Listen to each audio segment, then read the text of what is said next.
Jeste li ikad probali objesiti plastičnu bocu na granu? Nisam mogao vjerovati kako ima jak učinak. Ova jednostavna tehnika daje fantastične rezultate i već je impresionirala mnoge. Prvo ćemo pripremiti otopinu kojom ćemo napuniti bocu. U posudu dodajte 250 ml najjeftinijeg octa. Prijatelji, napišite mi odakle ste.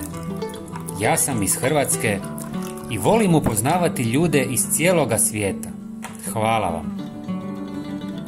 U ocat dodajte malo cimeta ili klinčića.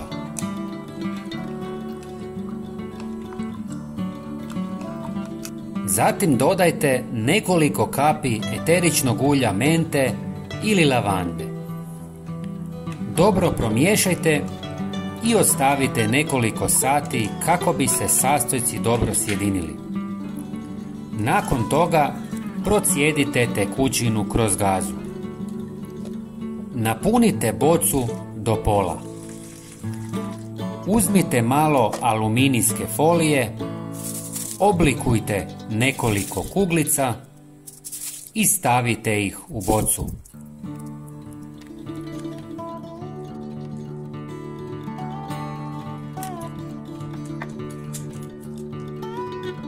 Na gornjem dijelu boce ili na čepu izbušite nekoliko rupica kako bi miris mogao izlaziti i zatim ju zavežite sa špagom. Bocu možete objesiti na granu drveta, vrata ili prozore. Sigurno se pitate čemu ovo služi. Kombinacija reflektilajuće svjetlosti i aluminijske folije stvara efekt koji insekti i ptice ne podnose, dok miris octa, cimeta i lavande dodatno odbija neželjene goste. Boca će se okretati na grani, a sunčeve zrake će se odbijati od folije i plašiti ptice i muhe.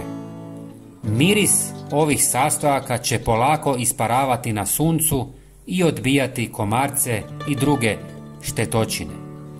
Možete ju staviti i u zatvoreni prostor kako bi miris odbijao komarce. Prijatelji, ne zaboravite pogledati naš sljedeći koristan video na ekranu. Hvala vam i pozdrav!